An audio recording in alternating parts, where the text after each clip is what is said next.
Assalamualaikum warahmatullahi wabarakatuh. Waalaikumsalam warahmatullahi wabarakatuh. Alhamdulillahirabbil alamin.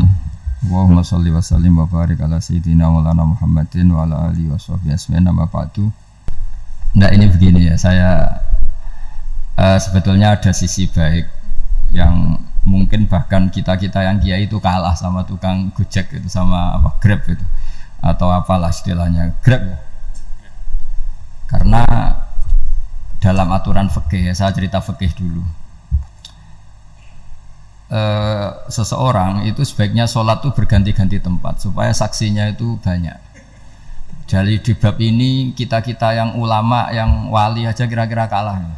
Karena saksi saya monoton naruhan, kamu di mana-mana jadi saksi kamu. Di mana-mana ingat Allah, ingat pekerjaan, sholat di mana-mana. Jadi saksinya itu lebih banyak. Cuma efek negatifnya kalau kamu maksiat, saksinya juga banyak ya. Pojok ini menyaksikan gang ini menyaksikan, gang itu menyaksikan ini.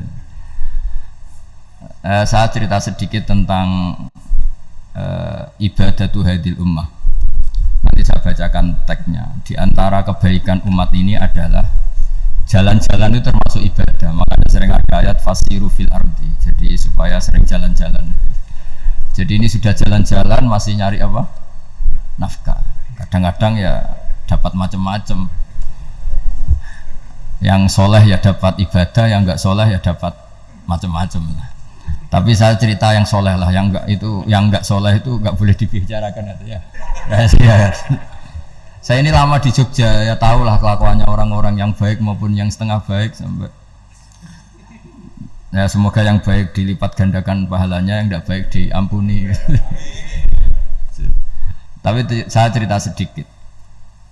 Di fikih kita, di kajian-kajian fikih kita memang ada istilah, ini harus didengar karena ini ngaji dan sama, status kita sama.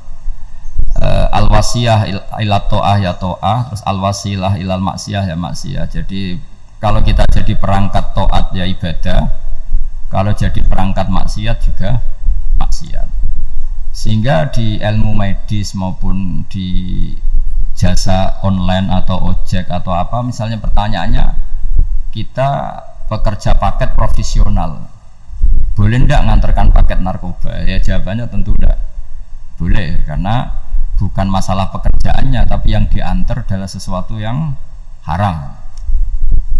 Begitu juga boleh enggak ketika ada lelaki hidung belang tanya tempat mesum, kalau kamu menunjukkan berarti kan ikut berkontribusi.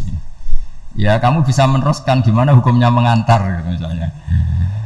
Nah kiai juga sama sebetulnya, kiai juga bisa dimanfaatkan orang yang macam-macam untuk kekuatan yang macam-macam. Jadi hukum ini sama, kamu tidak usah tersinggung misalnya.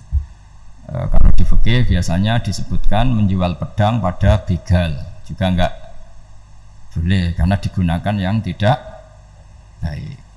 Begitu juga misalnya apapun profesionalitas kita, misalnya paket, kita nganter ke paket yang apa? Paket ganja misalnya. Fikih ini harus kamu ketahui dulu sehingga hukum turunannya, ingat Allah misalnya, ini bisa kena. Kita tidak boleh ingat Allah dalam keadaan maksiat yang enggak diridani Allah. Karena mau tidak mau fikih ini hukum dasar ya. Sholat pun bisa kena semprit. Misalnya kita sholat karena tugas, bukan karena lillahi ta'ala. Makanya dulu itu ada guyonan Mas Wahyu itu, ada imam dari masjid besar di negara sebelah, tidak perlu saya sebutkan negaranya. Itu cerita imamnya itu digaji 100 juta per bulan, datang ke Surabaya gitu. Muadzinnya itu digaji 75 juta. Keren. Terus ngerti imam di Indonesia naik ontel, sudah watok naik ontel, nggak ada yang gaji, musolanya jelek, terus wah ada jepit, ada dia kerasan di musola karena sering dimaki-maki istrinya, ada. Jadi itikafnya itu ya sambil menghindar itu, bukan, makanya banyak masjid Indonesia itu banyak yang itikaf itu, karena di rumah ada betah, sudah diomelin nggak ada AC-nya, sekarang masjid banyak AC-nya kan. Kamar mandinya juga gitu, di rumah sama di masjid bagus. Di masjid. Makanya pengurus masjid yang daerah-daerah sini sering cerita ke kita, kudune ngising ning omah Gus, mlayune mara masjid karena itu cerita. Indonesia itu negara yang enggak bener katanya. Imam dan muadzin tidak digaji. Terus dia cerita-cerita kebaikan negaranya dan buruknya negara kita. Lama-lama kiai itu mangkel. Kiai Indonesia itu kan cerdas-cerdas, meskipun jarang yang kaya tapi cerdas-cerdas. Dia muji negara. Kalahnya itu dibeginiin sama kiai Indonesia. Makanya kamu sholat terus ya, takut potong gaji. Artinya kalau dia jadi imam karena digaji, efeknya adalah dia kalau bolos tuh takut nanti kan dipotong gaji. Lama-lama kalau sering bolos di PHK gitu. Artinya luar biasa Indonesia. Imam tuh tidak ada yang gaji tapi semuanya sholat istiqomah. Berarti kita ini top, datang ke masjid jadi imam tanpa ada yang gaji. Top mana? Top Indonesia. Semenjak itu si imam ini tidak pernah cerita kebaikan negaranya karena gaji imam. Indonesia dalam bernegara selalu begitu. Ketika kita tidak punya solusi transportasi, ada saja pihak-pihak swasta atau investor yang ingin menanamkan modal di investasi Grab dan sebagainya. Tapi saya tetap sebagai kiai mengingatkan status hukum fikihnya. Kenapa saya harus cerita itu? Karena fikih ini harus selesai dulu. Saya ulang lagi, fikih ini harus selesai dulu. Misalnya nganterin orang yang mau transaksi narkoba atau transaksi maksiat, atau tapi yang yakin. Kalau tidak yakin memang tidak haram. Tapi kalau yakin tuh memang kamu tahu bener-bener iyalah kira-kira gitu. Supaya taat itu ada di semua kehidupan. Sehingga nanti Indonesia kalau semuanya begini kan, yang cari sarana maksiat itu bahkan sekedar transportasi aja susah karena semuanya tidak mau misalnya. Paket juga gitu, yang mau ngedarkan narkoba kesulitan karena semua yang jasa paket tidak mau gitu. Begitu seterusnya, sehingga negara ini kita bantu bahwa awal ketidakbaikan di semua negara itu pasti karena maksiat. Maksiat itu mengganggu. Orang geger sama istri ya karena maksiat. Terus banyak kecelakaan itu rata-rata kata Pak Polisi juga karena maksiat. Jadi orang overdosis atau dalam keadaan mabuk nyupir. Terbesar kecelakaan itu jarang karena ngantuk, terbesar masih karena pengaruh apa? Narkoba. Pembunuhan juga sama. Orang Indonesia itu mudah sekali memaafkan temannya, tetangganya. Tapi kalau sudah efek dari narkoba, bunuh itu jadi mudah itu jadi. Nah, Anda juga harus fair, jangan. Tapi yang penting saya profesional nganter, gitu. Nggak mau tahu dia latar. Meskipun kita tidak boleh neliti orang ya, nggak boleh tajasus, nggak boleh neliti ini. Tapi yang jelas kamu tahu, saya ulang, yang jelas kamu tahu ya harus dihindari karena memang di semua profesi pekerjaan tuh utamanya kata Rasulullah SAW itu memperhatikan halal haramnya.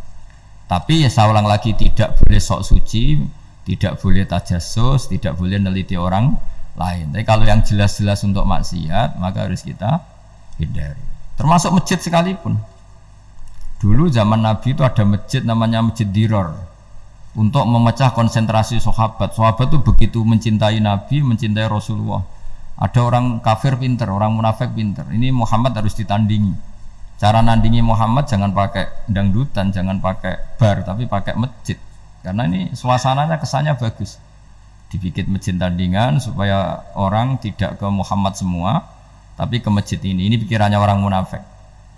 Artinya jangan kira terus masjid bebas hukum, ya enggak juga. Masjid juga bisa kena semprit karena ini mendirikannya untuk bikin apa? Tandingan, untuk bikin masjid dirar, kalau istilahnya Quran masjid dirar. Semua sarana kebaikan juga gitu.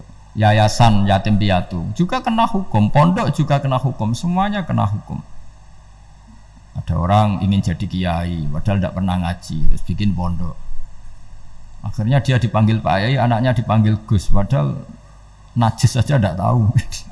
Itu kan kasihan umat, akhirnya ada penyelewengan. Jadi semuanya kena hukum. Jadi Anda jangan tersinggung ketika saya cerita fikih untuk para teman-teman yang di Grab, karena memang semuanya kena hukum, bukan ya. Mesra dengan istri juga kena hukum. Orang terlalu mesra dengan istrinya pasti ibunya terlantar, karena menuruti bojo dan nuruti ibu gitu. Kalau nuruti ibu istrinya yang terlantar. Yang loyal sama teman ya istrinya terlantar. Yang takut istri temannya terlantar. Jadi itu semuanya semuanya kena hukum tanpa terkecuali.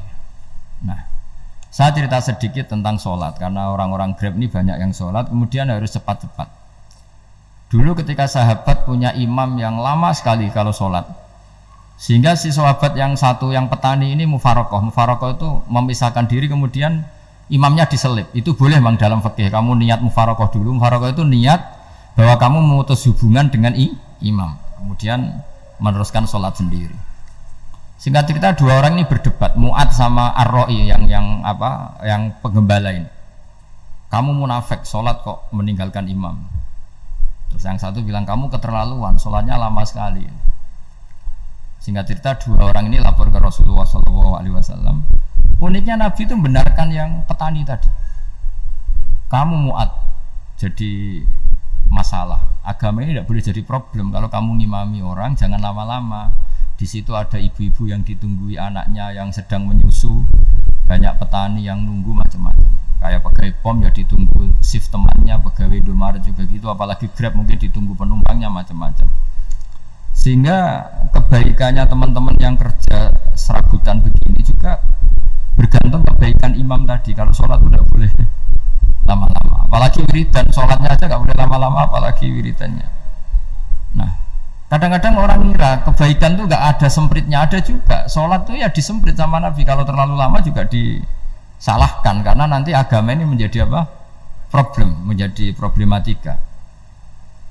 Nah, termasuk kebaikan kita ketika membolehkan ya atau mentoleransi atau mendukung pekerjaan mulai Grab dan lain-lain adalah agama ini rahmatan lil alamin. Dulu ada seorang sahabat tanya, ya Rasulullah, boleh enggak kita ngegeng di perapatan gitu? Kata Nabi, ya jangan kalau bisa, tapi kita harus natahaddasannya, itu tempat kita jagungan di perapatan, di tempat-tempat umum lagi, di halte, kata Nabi, nggak apa-apa, tapi fa'atut thoriq haqqaha, kamu harus memberikan hak jalan itu. Apa hak jalan itu? Satu, kamu amar ma'ruf, kalau bisa ya nahi mungkar, kemudian bikin suasana orang lainnya menjadi aman. Nah, ini yang catatan. Kalau hitung saja, yang ikut Grab itu berapa ribu? Nah, ini tuh energi besar kalau di atas 100 ribu.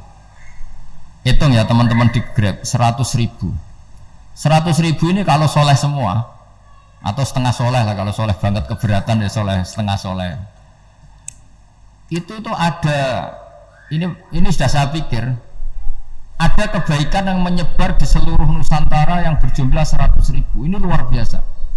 Ada kecelakaan dia menolong pertama, ada pemerkosaan menolong pertama, mungkin ada pencurian, ada apa. Maka kata Nabi, kamu kalau harus di jalan, itu kamu berkontribusi amar ma'ruf nahi mungkar. Saya sering ke Jogja karena saya mulai 98 di Jogja. Ya sering di terminal malam-malam. Saya ketika kecil itu sering diceritain orang nggak berani ke terminal ini banyak preman, nggak boleh ke terminal ini karena banyak preman. Ya mulai dari Sumatera, Jawa, hampir seluruh Indonesia. Kalau jam sekian sampai sekian sudah nggak berani karena banyak apa? Preman. Itu uniknya preman-preman itu selain dulu ditangani tentara dan polisi, itu urusan negara ya kali itu, dan kita ngapresiasi. Itu hilangnya yang permanen itu bukan saja ditangani ABRI dan polisi, TNI dan polisi, tapi ditangani kultur. Banyak mulai orang soleh, santri dagangan di situ, ada ojek mangkal di situ, supir taksi mangkal di situ. Terus di sini orang-orang soleh yang menghalau ketika ada perempuan digoda atau perempuan dicopet atau apa. Terus lama-lama jadi kultur bahwa kebaikan ini dominan. Setelah kebaikan dominan ini otomatis menyingkir sedikit demi sedikit. Jadi selain negara ini harus melakukan sesuatu yang seharusnya, yaitu menjaga masyarakat dari kriminalitas, sebetulnya yang paling awet dan paling mudah dilakukan itu tadi, kebaikan harus menjadi kultur bersama. Sehingga kalau terminal kemudian ada mbak-mbak jilbaban yang dagang, terus pak-paknya soleh, ada musola yang hidup, ojeknya juga gitu, terus supir taksinya, lalu kebaikan itu menjadi nilai bersama. Saking jadi nilai bersama, ibu-ibu yang takut atas dirinya nggak ngojek kecuali pak ini karena terkenal amanah, nggak naksi kecuali pak ini karena terkenal amanah. Dan kita Indonesia itu ingin seperti itu, sehingga amanah ini menjadi nilai bersama dan otomatis menjadi keamanan bersama. Cara wong Jawa itu tego nitipno anake karena dijamin aman, tego nitipkan istrinya juga karena dijamin aman. Nah, kalau kebaikan ini juga menjadi satu nilai jual dan kita bisa mengawal secara serius, itu alhamdulillah betul. Nah, dimulai dari mana? Satu, mental kita takwa. Kedua, sistem sosial, bahwa kita terkoneksi oleh indukan ya, juga terkoneksi oleh kepolisian. Maksudnya karena kita terdaftar, kalau ada anak hilang kan tinggal ini yang bawa wahyu misalnya. Jadi saya mohon, semohon-mohonnya, kebaikan ini harus jadi nilai bersama. Setelah terminal itu banyak orang baik, otomatis yang ini tuh menyingkir itu. Akhirnya apa? Nanti yang bos-bosnya toko itu ya hanya nitipkan sama orang soleh. Yang mau nge-grab juga hanya titip sama yang soleh. Begitu seterusnya. Sehingga jadi siklus kebaikan yang bersama. Nah, ini yang dimaksud Quran, wa'tamiru bainakum bima'ruf. Iktimar itu namanya urusan bersama. Ya, saya ulang lagi ya. Jadi orang Arab kalau bilang iktimar itu urusan bersama, sehingga bahasa Arabnya konferensi besar itu kalau di NU disebut apa? Muktamar. Muktamar itu menjadikan urusan publik dirembuk, itu namanya apa? Muktamar. Nah, di antara kebaikan yang diinginkan Islam itu wa'tamiru bainakum bima'ruf. Urusan kebaikan ini menjadi urusan apa? Bersama. Ya, saya contoh itu kecil saya itu mesti dikandani sama orang-orang tua, jangan di terminal ini sampai jam ini, jangan di perapatan ini ketika sudah jam begini. Tapi barokahnya orang soleh bertebaran di mana-mana itu. Yang tukang grab ya di mana-mana, yang penjaga toko ya banyak yang soleh, yang ngojek, yang macam. Sehingga di terminal itu nyari tempat sholat ya gampang, cari tempat wudhu ya gampang, nyari orang amanah ya gampang. Bahkan nama-nama yang nggak amanah ini nggak laku. Dan ini yang kita inginkan. Dan ketika nggak laku, akhirnya dia kalau ingin laku harus amanah, atau ingin laku harus tobat. Nah, agama ini urusan bersama, sehingga Allah mengistilahkan wa'tamiru bainakum bima'ruf. Jadikan kebaikan ini urusan bersama. Sehingga karena ini urusan bersama, ketika kita jadi kiai juga harus, kalau misalnya tadi ada Gojek kok makmum, atau Grab kok makmum, atau supir bis kok makmum, kiainya harus cepat sholatnya. Jangan baca surat Baqarah, nanti domel-domelin penumpangnya. Begitu juga ibu-ibu menyempatkan jamaah, waktunya ada lama, di rumah sudah ditunggu anaknya yang masih menyusu. Makanya Nabi ngendikan idza amma ahadukum as-sholata falyukhaffif. Kalau kamu jadi imam, sholatnya harus relatif cepat. Fa inna fihim ad-dhaif badal hajat. Di antara makmum itu yang banyak punya urusan. Selain ada yang lemah, ada yang punya banyak urusan.